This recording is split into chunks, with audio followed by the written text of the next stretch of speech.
Hello all and welcome, and a huge thank you to Julia and to Tina for one of those exceptional moments that only Tina and truth tellers can arrange.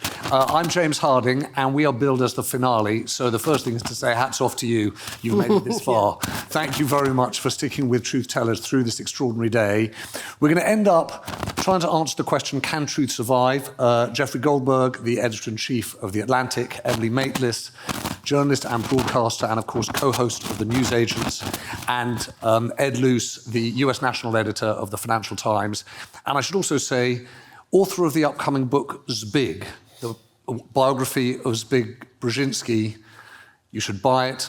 Even just owning it, let alone reading it, will make you feel cleverer than you actually are. I didn't ask you to say that. Well, I'm just doing it anyway, Ed.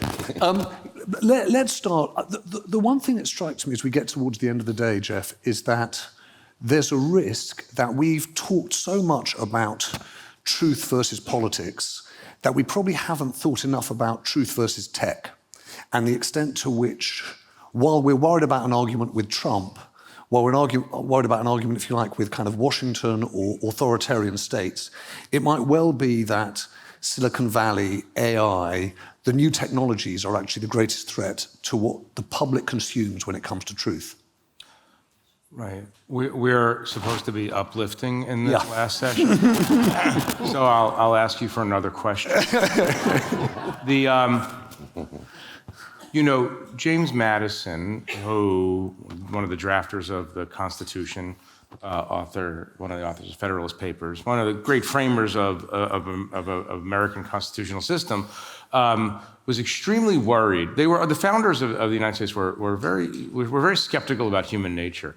And James Madison in particular was worried that the advent of a new technology, which was the daily newspaper, was going to overwhelm the citizenry of America cognitively. Like there was too much information coming at them too fast.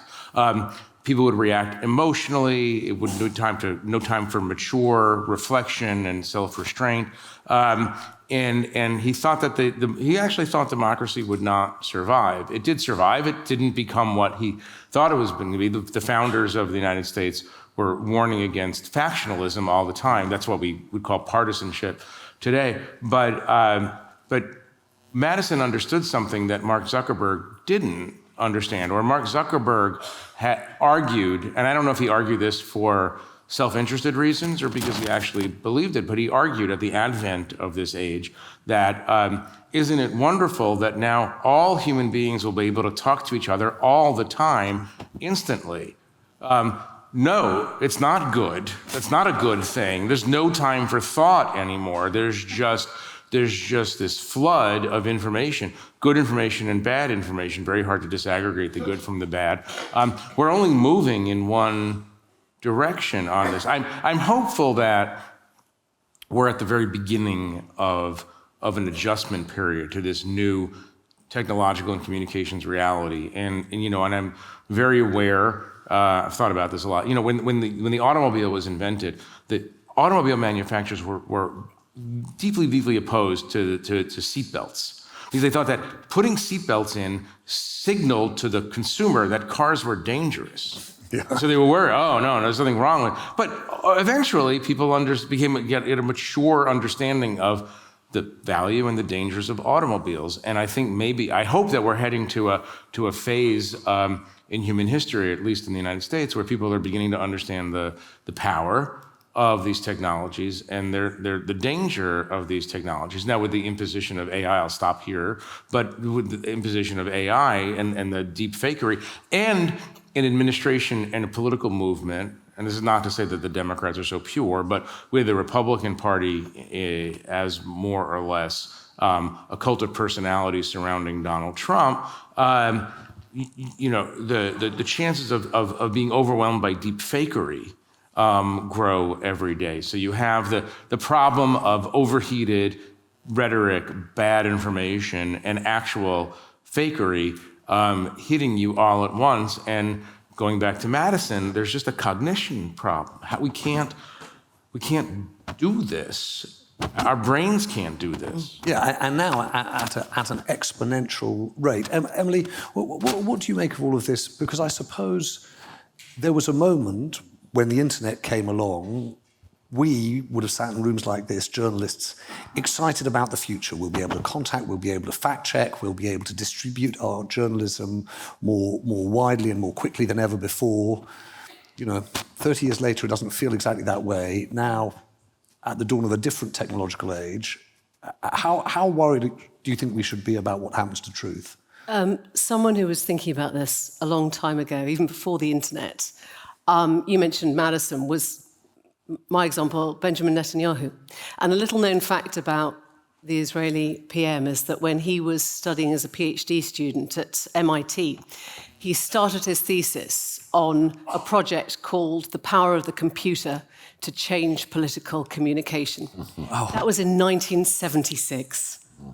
1976. That was pre-World Wide Web. It was just after what we now know as the modern internet. And when he became leader, he also held on for as long as he could to the office of Minister of Communications. He insisted on being his own Minister of Communications, actually until the Supreme Court came along and said, enough of that, you can't do both jobs. So I think, it's, I agree with Jeff, it's a terrifying place to sort of end the day. In a weird way, I've made my peace with AI. I just think I'm going to be irrelevant and unemployed very quickly. So I'm massively enjoying life while I can.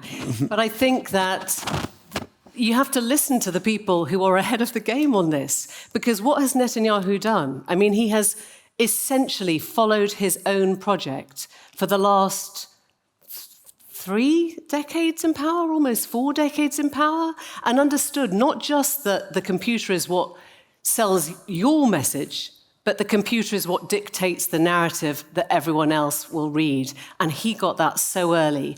And I find that a real crystallization of somebody who maybe represents the ultimate or the first populist, and whose blueprint has actually been followed by many autocratic leaders who are now in power, that they got this, they saw this, and I think that makes our job... Steve Bannon saw this very early on, just the open up the gate and just push as much as you can out, and you confuse Yeah, but okay, so he said that in what, 2015, 2016? No, but he's been talking about this for a long... Yeah, no, but the populists understand more than we... Much better, and so I would say the first thing we can do is listen to them, because, you think they're saying crazy things, and then you go away and you look at it, and you go back 20 decades, and you think, okay, he didn't finish doing the PhD on it. I think that was when his brother died and he was called away, and it remained unfinished, but that would have been the body of work that was literally the blueprint, like Project 25 is today, to tell us what they're thinking and what they're going to do. Can I ask you about this? And particularly being in DC, can I ask you about it?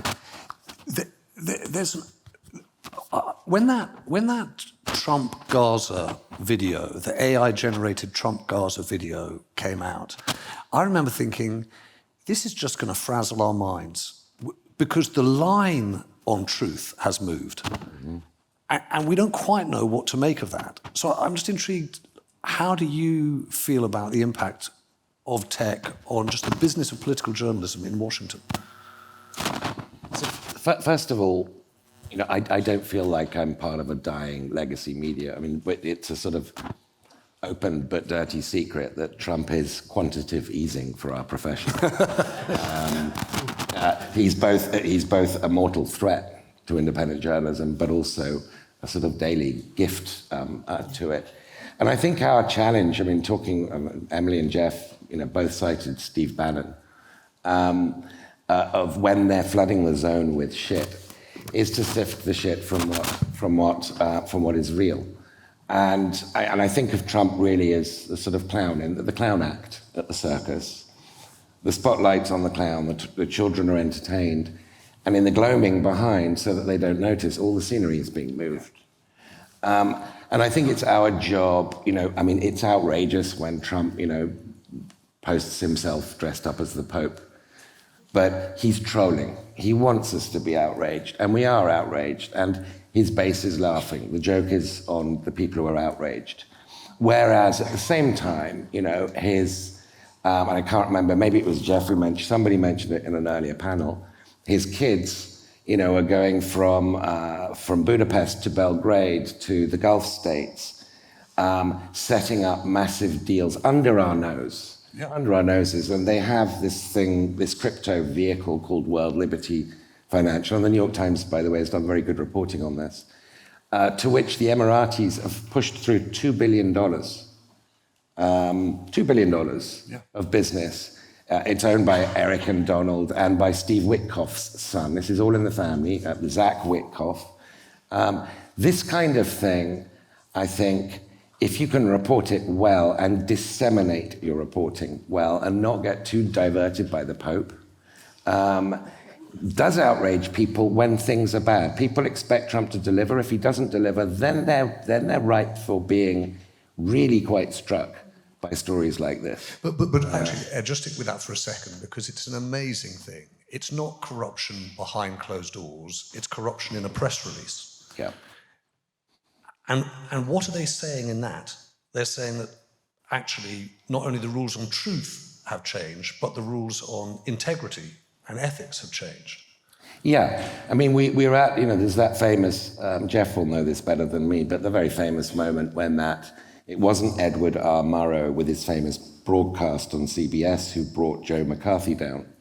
It was an obscure army lawyer called Joseph Welsh who in a testimony, Senate testimony said, at long last, sir, have you no decency? And that was somehow what broke the camel's back. I think we should study what happened between Murrow denouncing the cowardice of his time, because really, what are we talking about here? We are talking about cowardice. There are people like Yulia Navalny here, there are people like Christo Grozev, people of real courage. What exactly are we risking? A brief holiday in El Salvador, or maybe a long one. I mean, I wouldn't, definitely wouldn't sort of flirt with that prospect, but I've lost my train of thought because El Salvador. El Salvador. He's dreaming of his holiday in El Salvador. This is one of the dangers for journalists. When you fall in love with your own metaphor, it suddenly becomes all a bit too real. It's all too real. We've all had that moment. Before we move on, I just want to go back to Jeff's point about seatbelts, if I might, Jeff, and just to you, because if you follow that parallel through and you try and work out who is the Ralph Nader, the sort of unsafe at any speed, who is going to safeguard the idea of truth? Who's going to stand up to that automotive industry, the modern technology and AI industry? And some people expect that it's journalism that needs to do that. Do you think we've got a hope in hell, frankly, of being able to stand up to the wealth and power of technology businesses to safeguard the idea of truth? Yes, absolutely. Absolutely. I mean, first of all, we don't have any choice. We just have to do it, and we have to, and maybe we'll fail, and we'll fail, and we'll fail, but then we'll succeed. I really do believe that, I have a colleague, Caitlin Flanagan, who always says the truth bats last. Eventually things will, observable reality, the reality in front of our eyes, will be such that even people who believe the myths will be affected by what they see. I do have that hope. Autocracy doesn't work very well. That's the issue. I mean, it doesn't work because there's no transparency and accountability. Corruption is the natural ennui state, or and so eventually we can do this the easy way or we can do this hard way. America, we seem to have chosen the hard way. Right now, we've forgotten how you get so accustomed to the easy way that you begin to think you get bored and you sort of move to the difficult thing. But I think journalism, yes, quite obviously. So who do you say said the truth bats last? A colleague of mine, Caitlin Flanagan, great writer at The Atlantic. Brilliant phrase. Yeah. Emily, let's move though, if we can. We talked a fair bit today also about the argument between authoritarian states, either pseudo-democracies or increasingly authoritarian democracies themselves, and the role of journalism. We haven't talked so much about the argument within our own trade. There is a world out there, if you read the interview recently with Megyn Kelly on the nature of our journalism, Piers Morgan's arguments, Joe Rogan's arguments, and they would say that a lot of us, I think it's fair to say, think we're the purveyors of truth, but actually they are. What do you say as a broadcaster to someone who says, look, actually the whole culture, if you like, of evidence-based BBC values journalism is just out of touch and therefore not really truthful to the public it claims to serve? I think it's critical that we stop making it a question about our own profession. Can journalism survive? and we make it an issue about prolonging life, quite frankly, because misinformation kills you. You know, Ed Burstyn, I think, is the economist who did this study on Tucker Carlson, who said that more people who watched more of Tucker Carlson during the COVID pandemic, who learnt misinformation about the vaccine, who learnt misinformation about the safety risks that they should have taken, were more likely to lose their lives. And I think it's really fundamental that actually, if you chase some of these lies through to their logical conclusion, the lie about the 2020 election led to riots in which 5 people died and 174 people were injured. And I just think if we take it out of our own profession, you know, it's quite easy to sound like the sort of narcissistic, wanging on journalist, isn't it? And you have to actually put it back into a domain which says, I think the truth is going to help you live longer. Because if you ignore the truth, if you start believing the lies, if you, dare I say, inject the bleach, that is not going to end up well for you. And I think that's a much more fundamental, it's a much easier message for all of us to sell. But Emily, practically speaking, how does that work when, let's take, for example, a subject which 5 years ago most people would have agreed was an urgent issue, climate. And most people would have aligned to some urgency around net zero. What happens when the centre of gravity in a debate moves? And I ask you as a broadcaster, when you're getting on air people who you legitimately need to hold to account, but who fundamentally misrepresent the debate. Yeah, I mean, look, the question of sort of the green economy and net zero, I think, is not now a question about climate change. It's about how we are prepared to approach climate change and the price that we are prepared to pay to actually, you know, try and stave it off or otherwise. But as a journalist, I mean, I'll give you a real, a sort of living example of this. Last year at the Republican National Convention in Wisconsin, I interviewed Carrie Lake. Now, she was the Arizona candidate for governor. And after she lost the election, she went on a sort of election denial rant to the point where she accused one of the election officials of rigging the actual ballots, stuffing ballots. He sued her, right? And she then came back and said, you know, I can't remember what she said. I think she started to pay the money. I interviewed her in the middle of it. And I just asked her a very simple question. I said, she was standing for the senator race in Arizona again, if you lose this time round, are you prepared to concede defeat? Will you concede defeat if you lose? And she started shouting at me, and she started telling me that I had lost my head and I didn't know a thing, and I'd come over there to America and I didn't understand the system. And she said, you really are a sad piece of work. I feel sorry for you. You've lost your head. And actually, I understand now, I've been a broadcaster for long enough to know that you're essentially trying to drive a car, you're trying to keep the car on the road, and they are throwing tin cans and pot shots and all the rest of it at you because they want you to react, right? They want you to turn and go, no, I have not, I know what I'm talking about, or look at this ballot, or and actually, all you have to do is ask the question and wait for an answer. And so she carried on kind of yelling obscenities at me, and I just said, so can you answer the question of whether you will concede defeat if you lose? She couldn't do that. And I think sometimes it's about us, you know, as broadcasters or journalists, just shutting out some of the white noise and saying, I understand what this playbook is doing. It's trying to put me off my stride. It's trying to make me react to something. You know, I'm thinking of Terry Nolan last week in the White House, and he had a really good question. And he said to Trump, do you trust Putin? And obviously, Trump can say whatever he wants and then say the opposite thing 5 minutes later, and we know that. But Trump could have just said yes or no, but instead he turns on Terry Nolan and he goes, oh, this is when he starts doing, lying press and fake media and blah, blah, blah, blah, because it's just meant to be more of the shit that makes you lose your place in your train of thought. So that would be my thing. Don't lose your train of thought. Just ask the question again.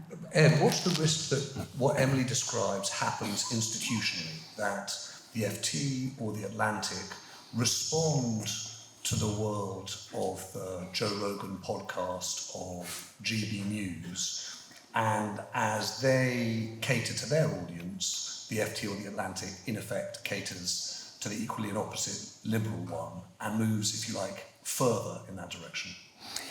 See, I don't think we're comparable because, they are essentially chatting. We're not reporting. I mean, I won't call them parasitical on reporting. Well, maybe I will, actually. We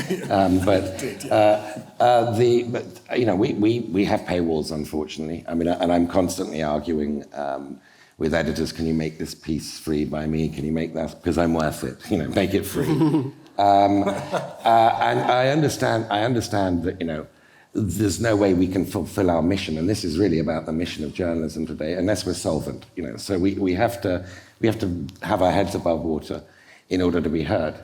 But the challenge, I think, I mean, Emily was talking about the Terry Moran interview last week, the ABC interview, and Trump, notoriously refused to admit that Abrego Garcia, who's in El Salvador, had been photoshopped with MS-13, the gang, the El Salvadorian gang, refused to admit it. Why was Trump angry? Why did Trump try and get Moran to concede what is a bald-faced lie?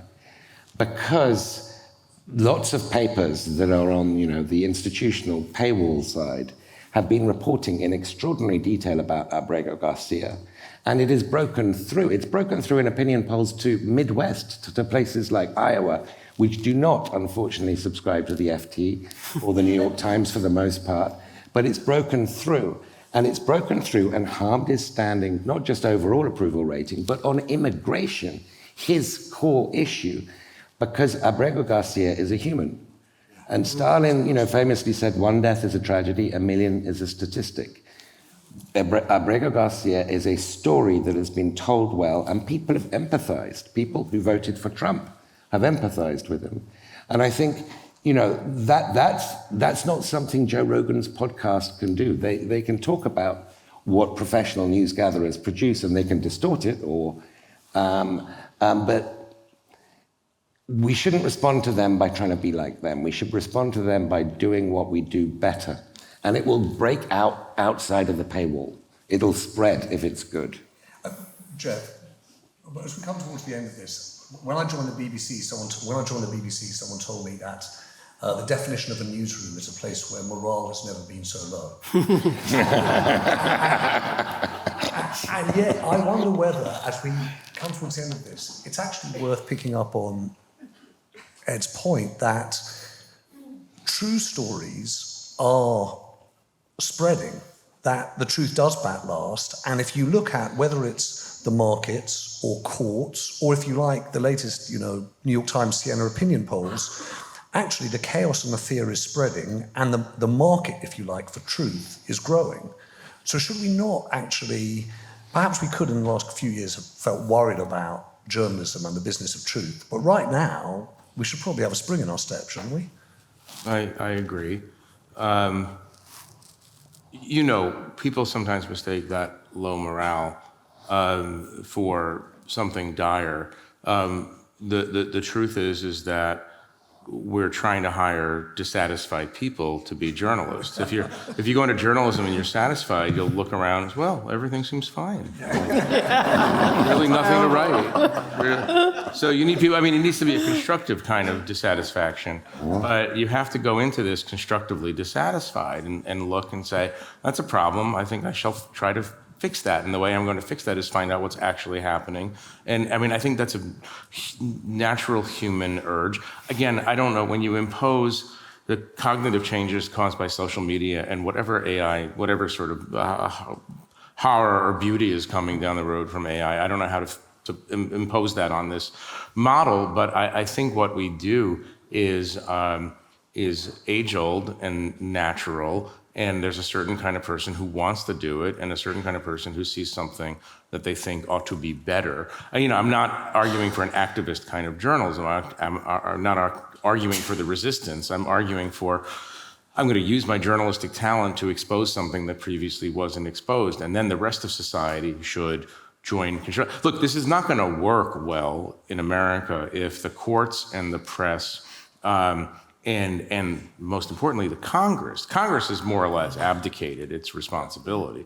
Watergate ended because a bunch of Republican senators said, well, that's enough, thank you. And they went up to Richard Nixon and said, that's enough. We don't have that anymore. All of these pieces have to be working together, and let me just say, because it's a hobby horse of mine, and listening to Yulia especially, Lisa Murkowski, a moderate Republican Alaska senator, said a couple of weeks ago, this has got a lot of attention, that everybody's scared. Everybody's so scared. And everybody's, and there's a lot of reaction. Oh, yeah, look, Trump is really terrorizing the Senate. And it's like, give me a break. Yeah. You're a United States senator. You're born and raised in the United States. You have lawyers. You have constitutional protection. Like, stop being scared. I mean, my message to the rest of journalism, not that the rest of journalism wants to hear my message necessarily. Let's assume for argument's sake that they do. It's like there's only two ways of being in the world. You can have sleepless nights because of worry, or you can give other people sleepless nights. The job of the journalist is to make other people sleep poorly because you found out something about them that needs to be exposed, and they know that you're exposing it. At the end of the day, we just have to keep the focus and not listen to Carrie Lake yelling and screaming as you didn't do. You kept going at the question. And I really do think that this project, all of these authoritarian projects, and I'm calling the Trump project quasi-authoritarian now, let's just be cautious about it, they do fall apart because I do think that the truth is stronger and reality is ultimately stronger than their notion of what they're doing. And I think, eventually the truth will prevail. Emily, what do journalists need to do to make sure the truth bats last? I'll give you a really concrete example, actually, of something that will make a big difference. Right now, a few yards away from us in Parliament, there is a petition that 100,000 people have signed, which is asking the government to ban NDAs that cover up criminal behaviour. Thousands and thousands of young women, particularly women, I'm sure there are young men as well, are being silenced by gag orders because they have been made to sign away their right to speak out. Now, that's something really simple that the government could just come in, ban. It's not banning all NDAs, it's banning those that cover up criminal activity. If you want to hear the truth from people, allow them to tell it to you. That's a really easy first step. Anna Ed, do you hit a note of optimism? Do you think that the truth, to use Jeff's phrase, will prevail? Look, I think we've got to be a bit braver, and not just as journalists across the board. The number of law firms have submitted, the number of senators that have submitted. I would share Jeff's optimism if I saw a little bit more courage. You're seeing little instances of it. Trump sees the world as a jungle, essentially, and he's a predator, and there are other big predators. And you're either a predator or you're prey. If you dress and walk and look like an antelope, he's going to eat you. And so the advice I was given when I first, I've been in America for 20 years, but the advice I was given when I first started tentatively hiking in Appalachia, strolling, is if you come across a bear, make yourself big. They're slightly myopic, these bears. Make yourself noisy, conspicuous. Make the bear think twice.